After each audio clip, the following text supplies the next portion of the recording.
સ્વાગત કરે છે ફરીથી તમારું આજે રેસીપી વાળા નવા વિડીયોઝની અંદર અને તમે અહીંયા જોઈ શકો છો આજે વિરાલી અને એમની નણંદ તો નણંદ ભોજે આજે બનાવવા શું તમે જઈ રહ્યા છો જણાવી દો આપણા દર્શકોને. આજે બનાવવાના છે જાગબેને પૂછી લઈએ. લે મેંદાના લોટના વરાળિયા પાપડ બનાવવાના છે. Okay very good. અને કઈ રીતે બનાવવાના પ્રોપર રેસીપી આપણે શેર કરવાના છે તો વિડીયો સ્કીપ કર્યા વગર જો ખબર નહીં પડે સોડા નાખવાના છે નથી નાખવાના આમાં એટલા માટે તો ચલિए હવે કન્ટિન્યુ કરતે. આ છે મેંદાનો લોટ, પછી એમાં આવશે મરચી ખાંડીને નાખવાની છે આપણે, તીખી બડકા દે તીખી મરચી. એમાં આવશે મરી પાવડર અને આવશે આ ધાણા જે આપણે આખું જીરું જે આવે ને વઘાર માટેનું એ જીરું ને અધકચરો ખાંડીને નાખવાનું છે. અને મરચી બેને પણ ખાંડીને જ નાખવાના છે. એટલે મમ્મી હમણાં કહી ગયા કે મરચી જોડે મીઠું નાખે ને તો મરચીના બિયા ઉડે નહીં, મતલબ તીખાશ બહાર નો એટલી બધી આવે. તેમાં 1 ચમચી મીઠું નાખ્યું છે. અને દીદી લોટ કેટલો છે મેંદાનો આપણે? 2 કિલો લોટ છે. Oh my God. તો કેટલી કલાક વહી જાય? 3 કલાક. 3 કલાક. ઓ બાપા રે. 3 કલાક. પણ પાપડ ખાવાની એટલી મજા આવે ને. કાલે અમે પાપડ તળ્યા હતા ઓલા વિડીયોમાં છે મારે, જોજો તમે. એટલા મસ્ત હતા ને ગુણા જેવા જ લાગે. મેં ખાધા જ કરી એટલે આપણે 3 કલાક થોડો ટાઈમ ખાવો પડે, સારું ખાવું હોય ને એટલા માટે. પણ થાય બહુ મસ્ત ના. અને પણ આજે સારું કહેવાય ને કે તમારે એકાદશી છે અને એકાદશી નો ફરાળ છે એટલે બપોરે કઈ તમારે જમવાનું ના હોય તો તમે 3 કલાક સુધી રેસીપી કરી શકો. રાઈટ વાત ને મારી? તો મારે તો નથી જમવું, તમારે ચાલે ને જેમાં વગર તો? ચાલશે આ છે ને 2 કિલો લોટ ના બનાવશો ને આખું વર્ષ ખાશે ને તોય થોડાક વધશે એટલા બનશે 2 કિલો. એટલે આખા વર્ષ માટે 3 કલાક કાફી છે એમ. રાઈટ છે. 2 કિલોમાં એટલા બધા બને છે. અને થોડાક લોકો હોય ને 500 લોટના બનાવે ને તો બહુ સરસ થાય. અને 2-3 જણા માટે બનાવો હોય ને તો એટલે એવું નથી કે બધાને 2 કિલો જ બનાવે. જો 2 જણા રહેતા હોય ને તો 5 લોટના બનાવે ને તો આખું વર્ષ હોય જાય, એવું ને દીદી? હા એવી રીતે. આની મેન ખાસિયત એ છે કે આમાં સોડા નું આવે, કોઈ સાજીના ફૂલ કે એવી કોઈ વસ્તુ નું આવે, ખારો નું આવે, કોઈ વસ્તુ નું આવે. એટલે કોઈને બ્લડ પ્રેશર ની કે એવી કોઈ પ્રોબ્લેમ હોય ને તો એ ખાઈ શકે. અને પ્લસ મેંદાનો લોટ આવે છે પણ કેમ કે વરાળે બફાઈ જાય ને તમે તળો એટલે મેંદાનો લોટ તમને અપચો થાય એવું ન થાય.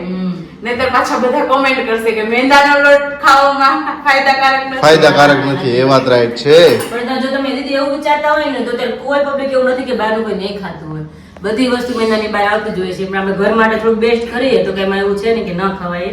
બાકી આપણે ચોખાનો ખાતા હોય પાપડ એમ કે મેંદાનો વરાળે ખાવી મસ્ત જ બને. એટલે એવું નથી કે આપણે ના ખાઈ શકીએ. પાપડ તો આપણે 1-2 ખાવા હોય ત્યારે દાળ ભાત બનાવતા હોય ત્યારે. અને ઘણા ઘરે રોજ પાપડ તળાતા હોય. પણ આ વસ્તુ કઈ નડે નહીં, કારણ કે બધા એટલું તો બહારનું ફૂડ તો ખાતા જ હોય એટલે આ વસ્તુ કઈ ઘરની નડે નહીં. એ મોટું બધું તપેલું લીધું છે ના 1 તપેલું પાણીનું ભેરું છે. ખબર નહીં આ તો હું વાળી પ્રોસેસ હોય. મેંદાનો લોટ છે ચાળીને લીધો છે, 2 કિલો લોટ છે. તો બધું ઘરે જ લઈ લો ને? હા બધું સાથે જ ડોવાનું આપણે. ઓકે તો ડોવાનું છે ને? હા અને ડોવાનું ઠેક આપણે ખીચું કરીને જેમ બાફીને પાણી મૂકીને આંધળું કરીને પછી ખીચું બનાવી એમ ખીચું નહીં કરવાનું ને. એ તો મારે વાત ભૂલાઈ ગઈ કે મારે મરચી ખાંડવાની મારે શરૂ રાખવું દીજે. પછી એમાં મરી પાવડર નાખી દેવાનો. અને મરી પાવડર હોય ને તો કઈ છે ને નડે નહીં, પચી જાય પાવડર થી. એટલે જ મરી પાવડર નાખવાનો. ને જેમ આપણે મરી પાવડર દળીને નાખીએ ને એ વધુ બેટર. એ ઓલો તમે કચરો ખાંડીને નાખો ને તો એ બહાર આવે પાપડમાં, બફાટાને બહાર આવે છે. એટલે ખાંડીને નહીં નાખો, એકદમ દળીને પાવડર કરીને જ નાખવાનો. પાપડમાં પાપડમાં બધા ભળી જાય ને. ઓલા ભળેમાં ભળે, ન ભળેમાં ન ભળે. હા મરચી ખાવા છે મોઢામાં પાણી આવતું છે. બાપા રે શીખી છે, બાકી હારી જબરી શીખી છે. મરચી બેન નેકા બીજા પણ બાજી રહ્યા છે અંદર મીઠાની જોડે. આને તો પાવડર કરી આખી પીસી નાખવાની બધી. હવે પ્રેસ કરી નાખવાનું તો આખા ભાંગી ન આવે ને? નહીં આખા ભાંગી ન આવે. જેમાં ધાણા મરચાની ચટણી કરી હતી ને એ રીતના ચટણી આની કરવાની નથી મરચીની.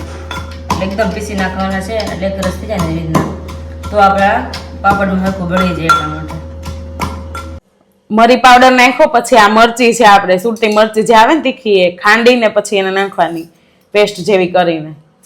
એકદમ હાવ પીસી નહીં નાખવાની, એવી રીતે નાખવાની. ચટણીની જેમ ખાંડીને નાખવાની છે. જેમ કે હમણાં મેં કીધું ને ખાંડવાનો હાથ મારો છે. અને આ છે આખું જીરું. આપણે આખું જીરું ને કચરું ખાંડી લેવાનું. આપણે ધાણા જીરું આવે ને આપણે એ જીરું છે આને કચરું ખાંડી લેવાનું. વધારે ટેસ્ટ માટે તમારે તલ નાખવા હોય ને તો નાખી શકો છો. તલ પણ નખાય આમાં? હા તલ પણ. બીજું કઈ? બસ બીજું કાંઈ નહીં. હવે આમાં નમક આવશે અને પાણી આવશે. आलिया बड़ा बड़ा 2 चम्मच डाला है अभी इसमें 3 चमची મોટી મોટી 3 ચમચી નાખી છે અને પછી હવે ડોઈ નાખીને બેટર બની જાય ને પછી આપણે ચાકુથી ચાખી શકાય. તો મોળું હોય તો આપણે મીઠું નાખી શકાય અને જો ખારું હોય તો પછી એનું કઈ સોલ્યુશન નથી. હા લોટ નાખી શકાય તમ તારે. હવે કન્ટિન્યુ કરીએ આપણે. ચાલીએ લોટમાં મિક્સ કરી દેવાનું પહેલા અને પછી પાણી નાખીને બેટર બનાવવાનું. કારણ કે આ રેસીપી મારા માટે પણ નવી છે જેમ કે તમારા માટે છે એમ. એટલે હું પણ મેં જોડે રહું ને તો મને બધું આવડી જાય. પછી નેક્સ્ટ ટાઈમ અમે હાવ લડી રહે હું મેં કઈ દોડજો તો નરેન્દ્ર કે તમે હાલો કરાવવા એટલે અમરેલી કરીએ છીએ. અમરેલીમાં ચોખાના કરીએ છીએ એટલા માટે મેં કીધું દીદી કે આપણે વરાળના કરી દર વર્ષે કરીએ તો મેં હાલો મને શીખડાવી દે. મેં કેવી રીતના કરવા મેં આવતા વર્ષે હાવ આ બધું મિક્સ થઈ ગયું છે. હવે પાણી નાખીને અને ડોવાનું છે આને. કારણ કે મેંદો છે એટલે થોડુંક વધારે પાણી જોઈશે. એટલે થોડુંક કેવડાવે. અને પ્રોપર તમને હમણાં બતાવશું કે કેટલું બેટર આપણે ઢીલું રાખવાનું છે એમ.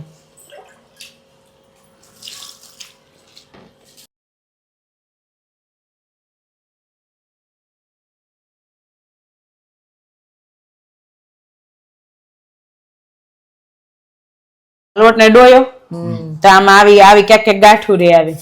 અને આ છે થોડોક મેંદાનો લોટ એટલે ચીકાસ વાળો રે એટલે આને છે ને બ્લેન્ડર ફેરવી દેવાનું. એકદમ મસ્ત બેટર તૈયાર થઈ જાય.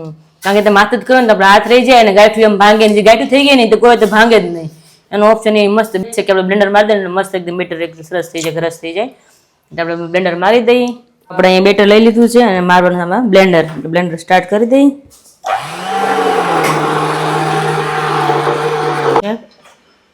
અને જો આમાં એક ગોળી નથી, બધી ગોળી ભાંગી ગઈ. બ્લેન્ડર આપણે આપ્યું ને એટલા માટે. એટલો લોટ હતો એટલે આપણે અડધું તો પેલું ભરાણું બેટરનું અને દીદી આ સાઈડમાં રાખી દીધું છે. કારણ કે વરાળિયા પાપડ કેવા એટલે પેલા તો વરાળ આવી આપણે સ્ટેન્ડ બધા ગોઠવવા પડે. એટલે એ મૂકી છે કડાઈની ઉપર કાંઠો છે અને કાંઈ ઢોકળિયું મૂક્યું છે, એમાં પાણી નાખ્યું છે અને ઢોકળિયામાં અને આ કડાઈમાં બેમાં પાપડ ખાવાના છે. અને પાપડ તમે પાણી કહી રહ્યા છો ક્યાં છે પાણી? છે સરજી અચ્છા છે. ચશ્મા પહેર્યા તો પાણી નથી દેખાતું. હવે પહેર્યા તો નથી દેખાતું. પહેર્યા તો શું કરે? નો પહેર્યા હોત તો શું દેખાત? તો આમાં દેખાત. તો આપણે ન દેખાય બેન એમાં તો. એક ચશ્મા, 2 ચશ્મા સામેથી અને 3 ચશ્મા. બધા ડબલ બેટરી છે નહીં? 3 પાછા તો. ત્રણેય ચશ્મા છે. આપણે જે ડીશમાં કે જે પ્લેટમાં કરવું હોય ને આપણે એમાં તેલ વાળી પેલા એક વખત કરી નાખવાની. સેજ હાથ તેલ વાળો કરી નાખવાનો. એક જ વાર કરો પછી ન કરો ને તો ચાલે. પેલી વાર મૂકવી હોય ને ત્યારે કરી નાખવાની તેલ વાળી.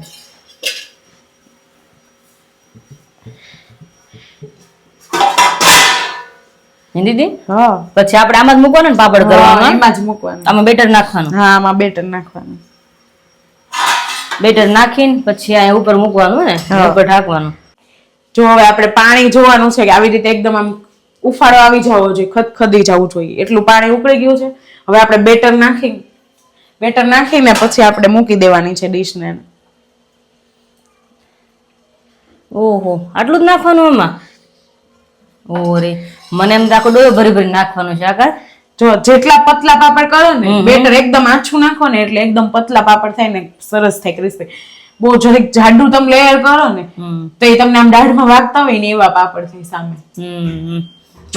મોઢું એવા પતલા એકદમ પોચા થશે. પોચા ને પતલા મસ્ત ક્રિસ્પી થાય. તળો ને પછી બહુ સરસ થાય. આવી રીતે મૂકી દીધું છે. ઉપર કાથરોટ ઢાંકી દેવાની. ઓકે 2 જ મિનિટ થશે. 2 મિનિટમાં હમણાં ફટાફટ હવે થવા મળશે. પેલા આપણે આ જોવાનું કે પાણી એકદમ ખદખદી જવું જોઈએ. એ જોવો ને એટલે પછી કમ્પ્લીટ એટલે તમારે ફટાફટ પાપડ બનવા મળશે. પાણી ઉકળવું જોઈએ બરાબર. કારણ કે પાણી ઉકળે એમાં વરાળ જેમ વરાળ છે એમ ફટાફટ પાપડ આપણે બફાશે. એટલે ઢોકળ્યું અને સાઈડમાં કડાઈ બે મૂક્યું કારણ કે ફટાફટ થાય ને એટલા માટે. એક વસ્તુ હોય ને તો બહુ વાર લાગે. દીદી જેમ કે કીધું એમ કે 2 થી 3 કલાક વહી જશે આમાં. આટલું બેટર નાખી તો કેટલી કલાક વહી જાય? વાત જવા દો એટલી કલાક. આપણે ઝાઝા છે એટલા માટે પાપડ પાછા એકદમ પતલું લેયર રાખવાનું તો જ સરસ થાય. એકદમ પતલું લેયર હોય ને તો.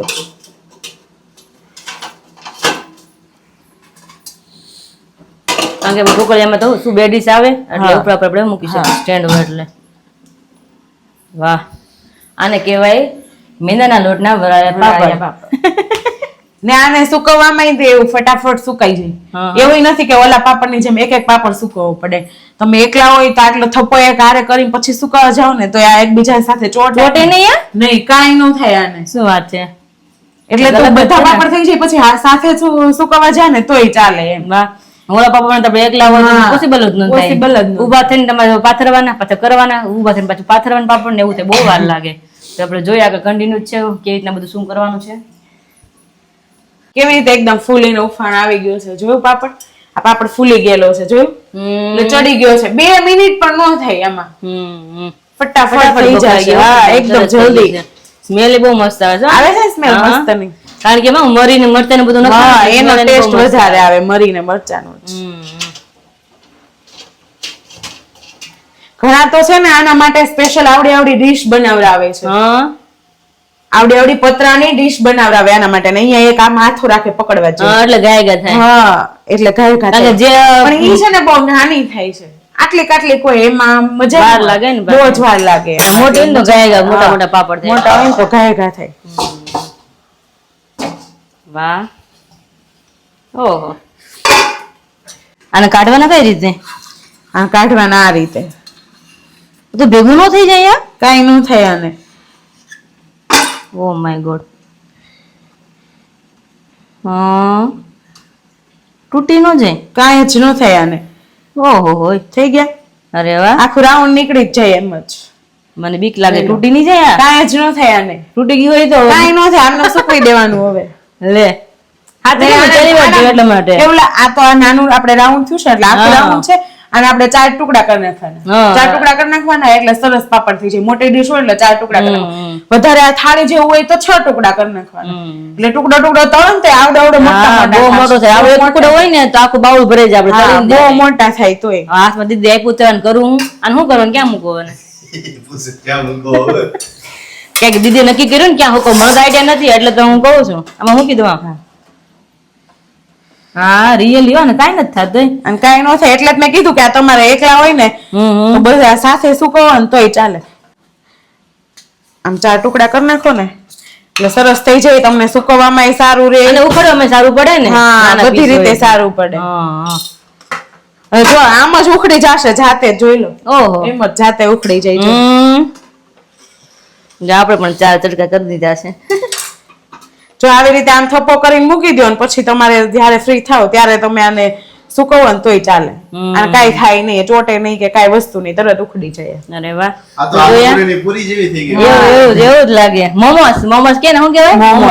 મોમોસ લેયર આવે એ રીતે એવું જ છે. હા, યાદ બફાતા હોય ને તમે હાથમાં ચોટે રહીને તમને આમ એમ લાગે કાચા છે, ઉપરથી આવું જ પડવું હોય એનું જે હોય ને ઉપરનું. વાહ. તો જો શેકો છો આવી રીતના વરાળા પાપડ કરવાના છે. ઈઝી પણ થોડો ટાઈમ લાગે કારણ કે એને બેટર એકદમ પતલું હોય ને એટલે થોડું નાખીએ ને તો એનો પાપડ મસ્ત બને એટલા માટે. પણ આપણે તો બહુ ગેમા. તમે બધાને ગેમા તો મને જરાક જણાવજો. આ જ છે. પાછા કન્ટિન્યુ કર્યું છે અને આપણે જ્યારે પાપડ આપણે મૂકીને થોડુંક પાણી લાગે બળી ગયું છે તો પાણી થોડુંક આપણે નાખતું જવાનું, નકર તો પછી આપણે જે ઢોકળી હોય ને એ બળી જાય પાણી વગરનું. એટલા માટે તો પાછી દીદી ડીશ મૂકવા માંડ્યા છે. બીજી મૂકી માથે હવે જો સરસ રાઉન્ડ થવા માંડ્યું કે નહીં, આ ઓઇલ વયું જશે ને વરાળ અડી જશે ઓઇલ ને એટલે મસ્ત રાઉન્ડ થશે. સરસ. એમ ને 1-2 પાપડમાં એવું જ રહે પછી કન્ટિન્યુ થાય ને. હવે તો આ ફટાફટ થશે બહુ જલ્દી. એકવાર ઉકળી જાય ને એટલે તો જલ્દી થાય. પણ મને તો જો આ બધા કરતા વધારે ગયું આકાશ. કારણ કે જે ચોખાના પાપડ હું મમ્મી કરતા ને ગમે ખીચું તો હરખા બને નહીં અને કાં તૂટી જાય. અને આપણે કરવા જાય ને પાથરવા જાય ને પછી તોય તૂટી જાય એટલે બહુ વાર લાગે. અને થઈ જાય કારણ કે મહેનત એટલી કરીને છેલ્લે રિઝલ્ટ ન મળે એટલે આપણે થોડાક મગજ આમ તેમ થઈ જ જાય. પણ મને વધારે કરતા બહુ ગમ્યું. આમ કાંઈ ઈઝી થાય, આમ વાર ન લાગે, મજા આવી ગઈ મને આ પાપડમાં. તો અહીંયા એટલા પાપડ બની ગયા છે અને આપણે પહેલા જ વાત કરીને એમ કે થપ્પી હોય ને તો સુકવવા ફાવે. આખી થાળી ભરી હતી. મને એમ કે કેમ ફાવે સુકવવા, પણ સુકવવા હું ઈઝી પડે છે. કારણ કે થરી ગયા ને તો ચોટતા બંધ થઈ જાય. આવો હાથમાં જ નથી ચોટતા. જો એકદમ બફાઈ ગયા વરાળથી એટલે જો સુકવવાનું બહુ ઈઝી પડે છે. આટલા જ પાપડ થયા છે અને દીદી ત્યાં કરે છે અને અમે મા દીકરી પેલા એટલે હૂકવી દઈ એટલે ખબર પડે ક્યાં ક્યાં હુકવાય. એમ આજે એમ લાગે છે કે આખા ઘરમાં આપણે પાપડ જ હશે. કારણ કે જાજા એટલે આપણે બધી હમાયતી માણ થઈ રહી. બાકી થાળી ભરાણી દીધો સુકવાઈ ગયા. અહીંયા હજી ત્યાં પાપડ થાય છે. અહીંયા પોણો 1 થઈ ગયો છે અને પાપડ અમારા એટલા બની ગયા છે અને બા હેલ્પમાં લાગી ગયા છે. બા બે સૂકવે છે અને અહીંયા એટલા સુકાઈ ગયા છે. ને હજી અમારા પાપડ કન્ટિન્યુ છે અને આકાશ બીજા કઈ હેલ્પમાં આવી ગયા છે કારણ કે બહુ લેટ થઈ ગયું તો કે હું થોડીક હેલ્પ કરાવવા લાગુ નહીં આકાશ? યસ, મેં કીધું ફટાફટ તમારે કમ્પ્લીટ થઈ જાય ને તો પછી ટાઈમસર તમે બધા જમી શકો એ માટે. એટલે જ ને પણ પાછી છે બેઠા બેઠા શું કરવું, અત્યારે મારે કામ નહીં હતું, મેં કીધું લાવો તમને થોડી હેલ્પ કરાવું તો ફટાફટ તમે ફ્રી થઈ જાઓ. યસ યસ સર આટલું પાપડ જ ટેસ્ટ કરવાના છે, કેવા લાગશે કારણ કે બહુ મીઠા લાગશે બહુ આકાશ. ત્યારનું છે ને સુગંધ તો મસ્ત આવે છે હા. આની વરાળીની ગરમ ગરમ મસ્ત વરાળિયા સ્મેલ આવે, પાપડની. ખીચું. એટલે હવે કીધું ટેસ્ટ ક્યારે કરવો ને એ વિચારું છું. ટેસ્ટ હવે કાલ પ્રમદી મળે કાલે જ મુકાઈને થાય ત્યારે because કે આજે તો 11 છે એટલે આજે ના થઈ શકે એટલે આવતીકાલે જ ટેસ્ટ થશે. મને ઘણી વાર એમ થાય છે કે ટેસ્ટ આનો કેવો કરશે કેવો કરશે. મને ખબર તો પડે કે ટેસ્ટ થાય નહીં અરે આ બાફેલું ખા ને. એટલે બાફેલું ખીચું ખા લાગે ને. ટેસ્ટ એ બહુ મસ્ત. તો એ ખીચું જેવું જ લાગે આ જોઈને છે ને પેલું યાદ આવે, આ છે પાપડનો ગુલ્લો. દીદી ને ભાવ દીદી બોલો છો પાપડનો ગુલ્લો જેને ભાવે એને ભાવે. ઠાકોરને હારું ભાવે જો. આખો દી બોલતા હોય બોલ, બોલ, જાગુ, બોલ. આ છે પાપડનો ગુલ્લો. અડદનો પાપડ જેને ભાવે એને આ કાચો પાપડ ભાવે. આખું બોલ, આખું બોલ. બોલો બોલો આ છે પાપડનો ગુલ્લો, કાચો પાપડ. અડદનો કાચો લોટ, જેને અડદનો લોટ કાચો ભાવે એને આ પાપડ ભાવે. ને આ આવશે પાપડ, એની ઉપર આવશે કાચો પાપડ, કાચા પાપડની ઉપર પાકો પાપડ. ને એના ઉપર આવશે તજ, એના ઉપર આવશે થોડા તલ, એના ઉપર આવશે તેલ. અને પાર્સલમાં જોઈએ તો પાર્સલમાં પણ મળી જશે. અને એ ખાવો હોય તો લીલી ધાણાની ચટણી છે એમાં નાખી દઈએ એટલે ધાણાની ચટણી વાળો લોટ. આને કહે પાપડનો માંડવો. જાગુએ મોઢે કરી લીધું જો પણ આખી દિલ. આખો દી ઘણી વાર બોલે છે, આખો દિવસ હે બાપ, આપા. દીદી આખો દી ઘણી વાર બોલ્યા કરે છે. બોલે તો ઈ કે મૂડ હોય ને ફ્રેશ થઈ જાય આપણું આ બોલે ને તો. એવું કે બોલે તો ઈ કે આજે મને ઘણી વાર બોલાવે. કેટલી વાર રીલ જોઈ છે, આખું મોઢે કરી લીધું બોલ. કે આ છે પાપડનો ગુલ્લો. ત્યાંથી દસમાં ચાલુ થઈ જાય. પાપડનો ગુલ્લો. પાપડનો ગુલ્લો છે મારે બેઠો. રેડી થઈ ગયો છે પાપડનો ગુલ્લો. આ રે આ ગુલ્લો અમાર પાપડનો. તો આટલા પાપડ બાકી છે, બરાબર અડધું થઈ ગયું છે ને બફાયેલા થાય છે વરાળિયા પાપડ અને મસ્ત મસ્ત ચકાચક છે એકદમ. મરચી બરચી આમ દેખાય જો. બીજું હું નાખ્યું છે મરચી મરી અને આખું જીરું. હા તો મસ્ત થઈ ગયા છે અને મીમીબેન આવી ગયા છે ફ્રેશ થઈને. સવારના બધા લોથપોથ થઈ ગયા નહીં મમ્મી? આ એકાદશી છે ને સવારમાં જરી વેફર ખાધી અને પોણક થઈ ગયો છે. હજી બપોરના કઈ અમારા ફરાણા કઈ ઠેકાણા છે નહીં. એક વાગે ફરાળ મળશે, પાપડ ખાશું ને વાગે ફરાળ તો મળશે. ફાઇનલી અમારા ચોખાના વરાળિયા પાપડ બનીને રેડી થઈ ગયા છે. તો મને જરાક જણાવજો કે તમને બધાની મારી રેસીપી કેવી લાગી અને ફરી પાછા મળીએ આપણે નવી રેસીપીની સાથે. ત્યાં સુધી બધાને જય શ્રી કૃષ્ણ અને જય સ્વામિનારાયણ.